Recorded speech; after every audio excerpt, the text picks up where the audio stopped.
Malaikat 2029 di Istana, Presiden baru, rezim lama, korupsi kolusi nepotisme, tetap sama. Bismillahirrahmanirrahim. Assalamualaikum warahmatullahi wabarakatuh. Alhamdulillahirabbil alamin. Segala puji bagi Allah yang menguasai langit dan bumi, yang mengetahui apa yang tersembunyi di dada manusia dan apa yang tampak di panggung kekuasaan.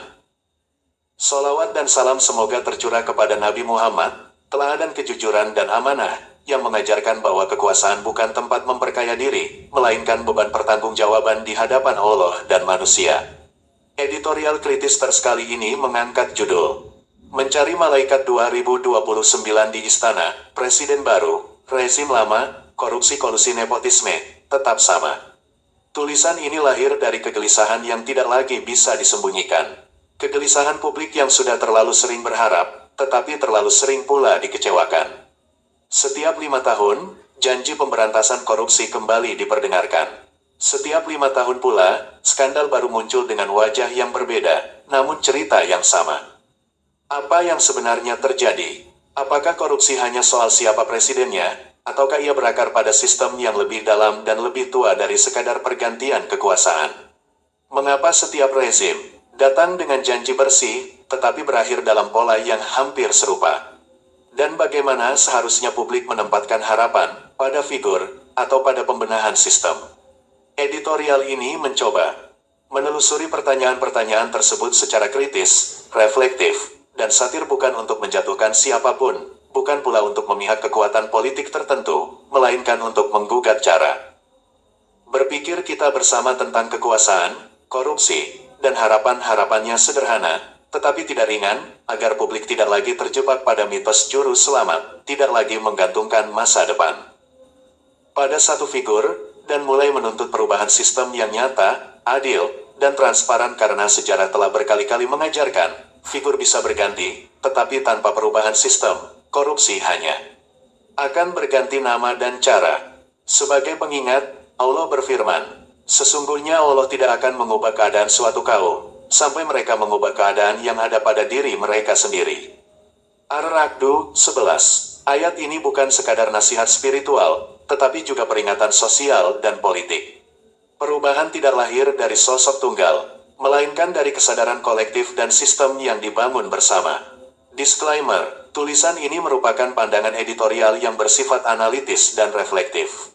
Ia tidak dimaksudkan sebagai serangan pribadi, propaganda politik, atau dukungan terhadap tokoh maupun kelompok tertentu. Segala nama, peristiwa, dan dinamika politik yang disinggung dipandang sebagai fenomena publik yang layak dikaji secara kritis demi kepentingan demokrasi yang sehat. Untuk itu mari menata niat, jernihkan pikiran, sucikan hati, yuk menyimak dengan bismillah. Wassalamualaikum warahmatullahi wabarakatuh. 1. Putus asa rakyat menjadi kebiasaan nasional. Tidak ada yang lebih jujur daripada keluhan rakyat yang diucapkan tanpa harapan.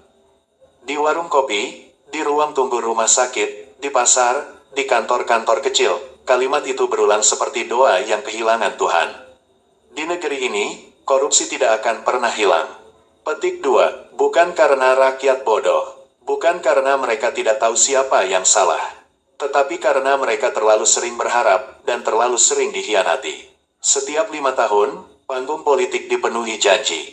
Wajah-wajah baru bermunculan seperti iklan sabun yang menjanjikan kebersihan total. Bahasanya sama, bersih, tegas, berani, anti korupsi, bahkan bersumpah janji kejar koruptor sampai ke Antartika. Buset, anjay.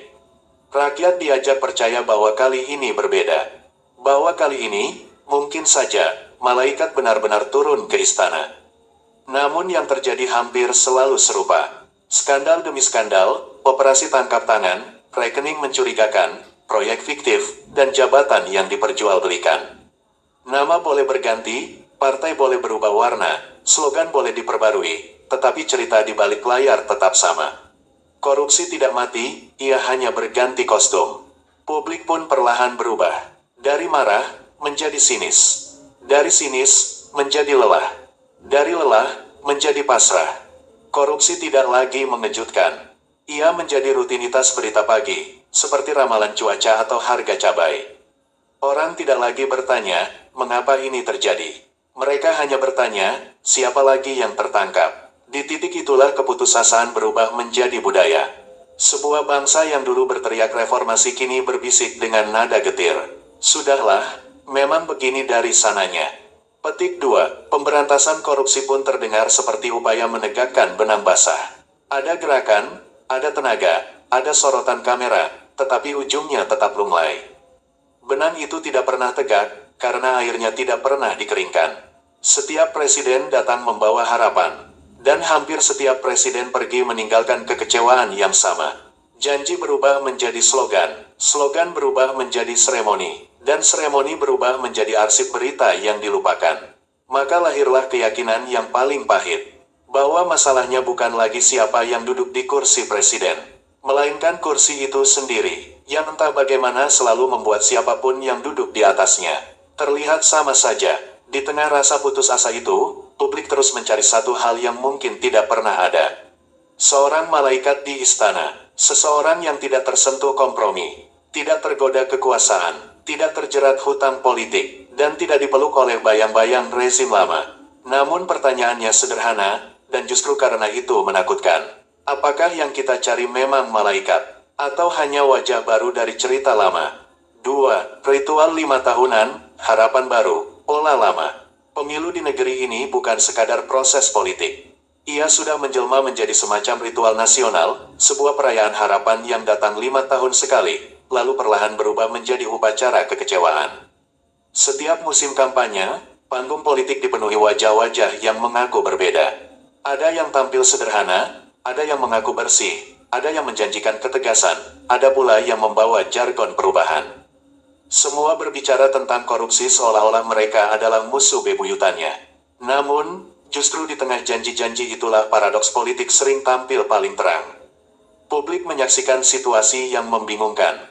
Di satu sisi, ada seruan agar kepemimpinan baru diberi kesempatan 2 periode.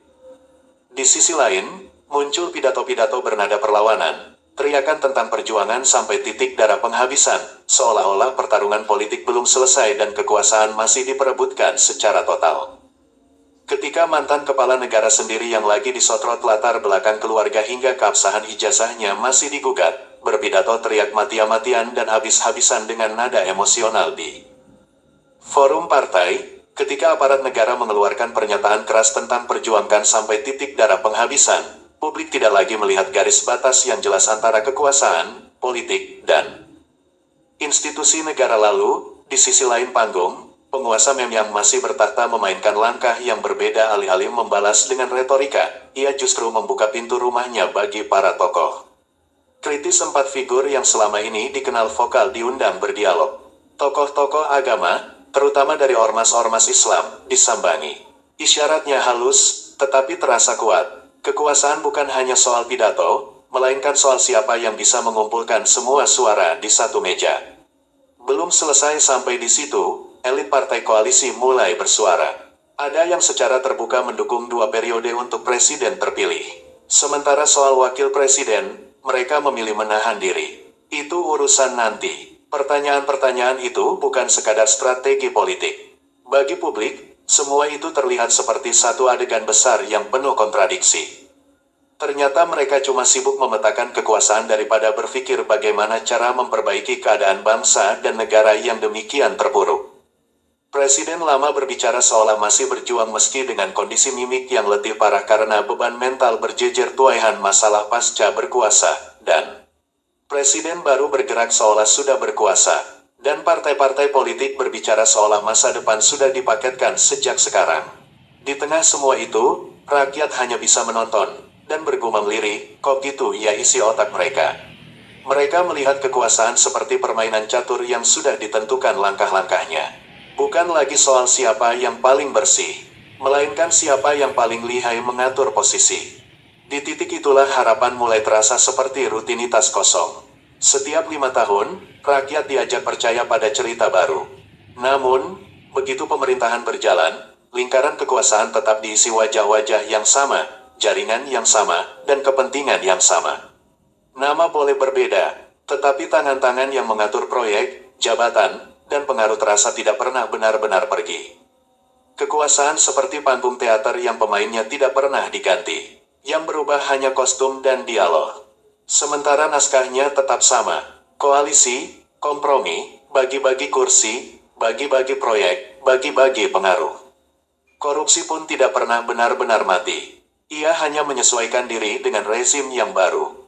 Jika dulu lewat koper uang, kini lewat proyek strategis. Jika dulu lewat amplop, kini lewat konsesi dan jabatan.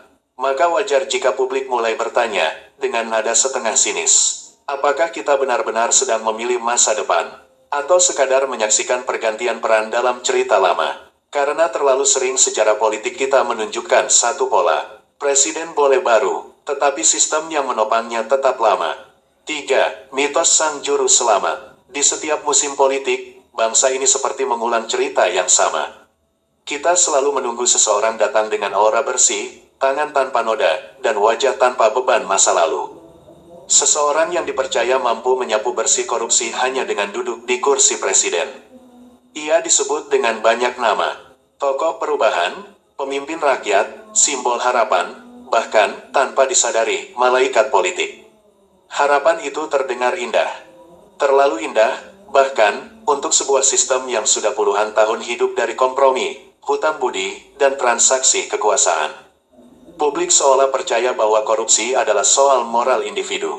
Bahwa jika orang baik duduk di kursi kekuasaan, maka sistem akan otomatis menjadi bersih. Bahwa jika presidennya jujur, maka para pembantunya akan ikut jujur. Bahwa jika pemimpinnya tegas, maka para elit akan takut berbuat curang. Padahal sejarah berkata lain, banyak pemimpin datang dengan reputasi bersih, namun perlahan tenggelam dalam pusaran kompromi. Bukan karena mereka tiba-tiba berubah menjadi jahat, tetapi karena sistem kekuasaan menuntut harga yang harus dibayar. Kursi presiden bukan kursi kosong. Ia ditopang oleh partai, koalisi, donatur, jaringan bisnis, dan kekuatan politik yang tak terlihat. Setiap langkah memiliki konsekuensi, setiap keputusan memiliki penagihnya. Janji politik tidak pernah gratis. Dukungan partai tidak pernah tanpa imbalan. Koalisi tidak pernah tanpa syarat. Di titik itu, bahkan pemimpin yang paling bersih pun dihadapkan pada pilihan yang pahit. Berkompromi dengan sistem, atau kehilangan kekuasaan sebelum sempat berbuat apa-apa. Maka mitos tentang juru selamat perlahan runtuh. Bukan karena tidak ada orang baik, tetapi karena sistem yang rusak mampu menelan siapapun yang masuk ke dalamnya. Sejarah politik kita terlalu sering memperlihatkan hal yang sama. Orang yang dulu dikagumi sebagai simbol perubahan, akhirnya berdiri di panggung yang sama dengan para pemain lama. Bukan karena mereka berkhianat, tetapi karena panggung itu memang tidak pernah berubah. Namun, publik tetap berharap. Setiap pemilu, mitos itu lahir kembali. Seolah-olah bangsa ini tidak pernah belajar dari kekecewaan sebelumnya. Kita tetap mencari figur yang dianggap berbeda. Figur yang diyakini tidak punya beban masa lalu. Figur yang dipercaya mampu melawan semua tekanan. Kita tetap mencari malaikat di tengah sistem yang penuh iblis. Padahal pertanyaannya sederhana, apakah satu orang, sekuat apapun, bisa membersihkan sistem yang sejak awal dibangun di atas kompromi? Atau justru sistem itulah yang perlahan akan mengubah siapapun yang masuk ke dalamnya? Jika jawabannya yang kedua, maka persoalannya bukan lagi siapa presidennya, melainkan seperti apa sistem yang menunggunya di dalam istana. 4. Rezim lama dalam tubuh kekuasaan baru. Kekuasaan di negeri ini jarang benar-benar berganti. Ia lebih sering hanya berpindah tangan, bukan berpindah arah. Setiap presiden baru datang dengan janji perubahan. Namun istana tidak pernah benar-benar kosong. Di balik temboknya, sudah ada jaringan yang menunggu. Partai-partai yang merasa berjasa, donatur yang menagih balasan, tokoh-tokoh lama yang ingin tetap punya tempat. Di atas kertas, rezim telah berganti. Namun dalam praktiknya, wajah-wajah yang mengitari kekuasaan terasa tidak asing. Mereka pernah ada di lingkar dalam kekuasaan sebelumnya. Pernah duduk di jabatan strategis. Pernah memegang proyek-proyek besar. Dan kini kembali, dengan posisi baru atau pengaruh yang lebih halus. Inilah paradoks kekuasaan. Publik memilih perubahan, tetapi sistem menyiapkan kesinambungan. Tidak ada presiden yang benar-benar datang sendirian. Ia datang bersama rombongan. Rombongan partai, rombongan kepentingan, rombongan hutang politik yang harus dilunasi. Setiap kursi menteri adalah kompromi. Setiap jabatan strategis adalah hasil negosiasi. Setiap proyek besar adalah titik temu kepentingan. Di titik itulah bayang-bayang rezim lama mulai tampak jelas. Bukan dalam bentuk slogan atau simbol, melainkan dalam keputusan-keputusan praktis. Siapa yang duduk di mana, siapa yang mengatur apa, dan siapa yang mendapatkan bagian. Kekuasaan tidak pernah benar-benar bersih dari masa lalu. Ia membawa jejaknya sendiri, seperti bayangan yang tidak bisa dilepaskan dari tubuh. Itulah sebabnya, presiden baru sering terlihat seperti melanjutkan cerita lama. Bukan karena ia tidak ingin berubah, tetapi karena panggung yang ia tempati sudah disusun sejak awal oleh para pemain lama. Publik pun mulai bertanya, dengan nada yang semakin sinis. Apakah ini benar-benar pemerintahan baru? Atau hanya kemasan baru dari jaringan kekuasaan yang sama? Pertanyaan itu tidak lahir dari teori, melainkan dari pengalaman berulang. Dari kabinet ke kabinet, dari proyek ke proyek, dari skandal ke skandal, pola yang muncul terasa begitu akrab. Seolah-olah negara ini tidak pernah benar-benar keluar dari lingkaran yang sama. Lingkaran orang-orang yang saling mengenal, saling melindungi, dan saling membutuhkan. Di tengah lingkaran itulah presiden baru berdiri. Bukan sebagai penguasa tunggal, melainkan sebagai pusat dari jaringan kepentingan yang saling mengikat. Maka pertanyaan yang paling jujur bukan lagi, apakah presidennya orang baru, melainkan, apakah kekuasaan di sekitarnya benar-benar baru, atau hanya bayangan lama yang berpindah tempat. 5. Korupsi sebagai sistem, bukan sekadar penyimpangan. Di titik tertentu, kita harus berani mengakui satu hal yang paling tidak nyaman. Korupsi di negeri ini bukan lagi sekadar kejahatan individu. Ia telah berubah menjadi mekanisme, menjadi kebiasaan, bahkan menjadi sistem yang bekerja diam-diam di balik layar kekuasaan. Korupsi bukan sekadar orang serakah yang mencuri uang negara. Ia adalah konsekuensi dari sistem politik yang mahal, koalisi yang rapuh, dan kekuasaan yang dibangun di atas transaksi. Untuk menjadi presiden, seseorang tidak cukup hanya dengan niat baik. Ia membutuhkan partai, logistik, jaringan, dukungan elit, dan mesin politik yang bergerak hingga ke akar rumput. Semua itu tidak gratis. Semua itu memiliki harga. Biaya politik yang besar melahirkan satu kebutuhan: balas budi. Kursi menteri menjadi alat kompromi. Jabatan strategis menjadi hadiah politik. Proyek-proyek besar menjadi ruang distribusi kepentingan. Di titik itulah korupsi tidak lagi terasa seperti penyimpangan. Ia berubah menjadi bagian dari mekanisme kekuasaan itu sendiri. Nepotisme bukan lagi sekadar pelanggaran etika, melainkan dianggap sebagai jaminan loyalitas. Lebih aman memberi jabatan kepada orang dekat, daripada kepada orang asing yang belum tentu setia. Kolusi bukan lagi dianggap kejahatan, tetapi sebagai cara memperlancar keputusan. Proyek bisa berjalan cepat, izin bisa keluar tanpa hambatan, anggaran bisa disetujui tanpa perdebatan panjang. Semua terlihat efisien, semua terlihat praktis. Namun di balik efisiensi itu, negara perlahan kehilangan akal sehatnya.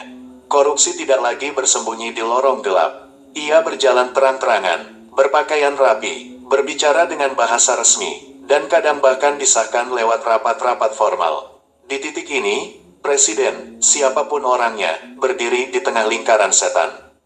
Jika ia menolak kompromi, kekuasaan bisa runtuh sebelum sempat berbuat apa-apa. Jika ia menerima kompromi, ia perlahan menjadi bagian dari sistem yang ingin ia lawan. Inilah klimaks dari ironi politik kita. Kita terus mencari presiden yang bersih, tetapi membiarkan sistem yang kotor tetap utuh. Kita marah pada individu, tetapi jarang mau membongkar mekanisme yang melahirkan korupsi itu sendiri. Setiap 5 tahun, kita mengganti orang di pucuk kekuasaan, namun jarang mengganti cara kekuasaan itu bekerja. Maka wajar jika korupsi terasa abadi. Ia tidak bergantung pada satu presiden, tidak bergantung pada satu partai, dan tidak bergantung pada satu generasi politik. Korupsi hidup di dalam sistem. Dan selama sistem itu tetap sama, siapapun yang masuk ke dalamnya akan menghadapi pilihan yang sama, melawan arus, atau tenggelam bersama arus itu. Di titik inilah harapan publik sering berakhir dengan kesimpulan pahit.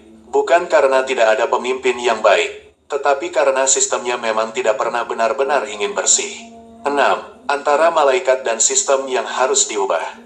Pada akhirnya, kita selalu kembali ke pertanyaan yang sama. Pertanyaan yang terdengar sederhana, tetapi menyimpan jawaban yang tidak nyaman. Apakah kita benar-benar ingin korupsi hilang? Atau kita hanya ingin percaya bahwa suatu hari akan datang seorang malaikat yang membersihkannya? Selama puluhan tahun, bangsa ini terlalu sering menggantungkan harapan pada figur. Kita menaruh keyakinan pada satu orang, satu nama, satu wajah, seolah-olah kursi presiden adalah altar suci yang bisa mengubah siapapun menjadi penyelamat. Padahal sejarah sudah berulang kali memberi pelajaran yang sama. Figur bisa datang dan pergi, tetapi sistem yang sama akan tetap menelan siapapun yang duduk di dalamnya. Kita marah ketika presiden tidak memenuhi janji. Kita kecewa ketika kabinet diisi kompromi. Kita sinis ketika skandal demi skandal kembali muncul. Namun jarang sekali kita bertanya lebih dalam. Mengapa semua presiden, dengan latar belakang berbeda, berakhir dalam pola yang hampir sama? Jawabannya mungkin terlalu jujur untuk diterima. Karena sistemnya memang dirancang untuk melahirkan kompromi, bukan integritas. Sistem politik yang mahal, partai yang hidup dari transaksi, koalisi yang dibangun atas kepentingan, dan birokrasi yang terbiasa dengan uang pelicin, adalah tanah subur bagi korupsi. Selama tanah itu tidak diubah, benih apapun yang ditanam di atasnya akan tumbuh dengan cara yang sama. Maka harapan tidak boleh lagi diarahkan hanya pada siapa presidennya. Harapan harus dipindahkan pada bagaimana sistemnya dibangun. Bukan sekadar mencari orang baik, tetapi menciptakan aturan yang membuat orang jahat pun tidak punya ruang untuk berbuat jahat. Bukan sekadar memilih pemimpin bersih, tetapi menata ulang cara partai dibiayai, cara jabatan diisi, cara proyek diberikan, dan cara kekuasaan diawasi. Korupsi tidak akan hilang hanya karena satu presiden bersumpah di depan kamera. Ia akan berkurang ketika biaya politik dibuat transparan dan wajar, lembaga pengawas benar-benar independen, hukum tidak tunduk pada kekuasaan, dan publik berhenti mengidolakan figur, lalu mulai menuntut sistem. Perubahan besar jarang dimulai dari pidato yang keras. Ia dimulai dari kesadaran yang pelan, namun meresap, kesadaran bahwa tidak ada malaikat dalam politik. Yang ada hanyalah manusia, dengan kepentingan, kelemahan, dan godaan. Karena itu, yang harus dibangun bukanlah istana untuk malaikat, melainkan sistem yang mampu menahan manusia dari godaan korupsi. Jika sistemnya kuat, pemimpin biasa pun bisa bekerja dengan baik. Namun jika sistemnya busuk, bahkan malaikat pun akan terlihat kotor. Maka mungkin, inilah saatnya publik berhenti bertanya, siapa presidennya, dan mulai bertanya dengan nada yang lebih jujur, lebih dewasa, dan lebih menentukan masa depan. Apakah sistemnya sudah berubah? Penutup, konklusi, lingkaran setan sistemik.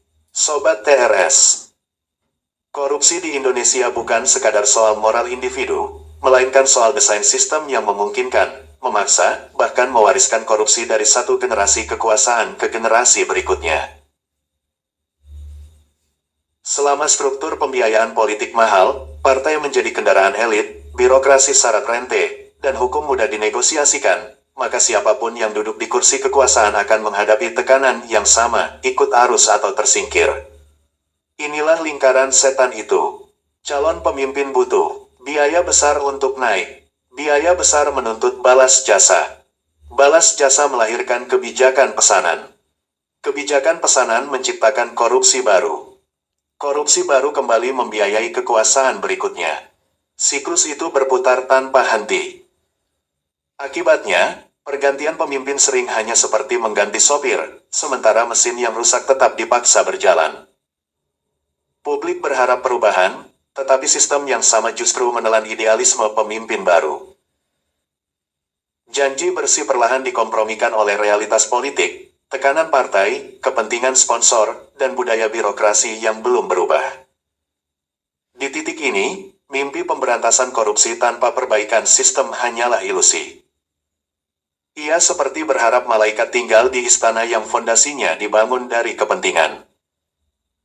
Selama aturan mainnya masih membuka celah transaksi, maka kekuasaan akan selalu menjadi pasar, bukan amanah. Karena itu, solusi tidak cukup pada pergantian figur, melainkan pada perombakan sistem, transparansi pembiayaan politik, reformasi partai, penegakan hukum yang konsisten, serta birokrasi yang profesional dan bebas rente.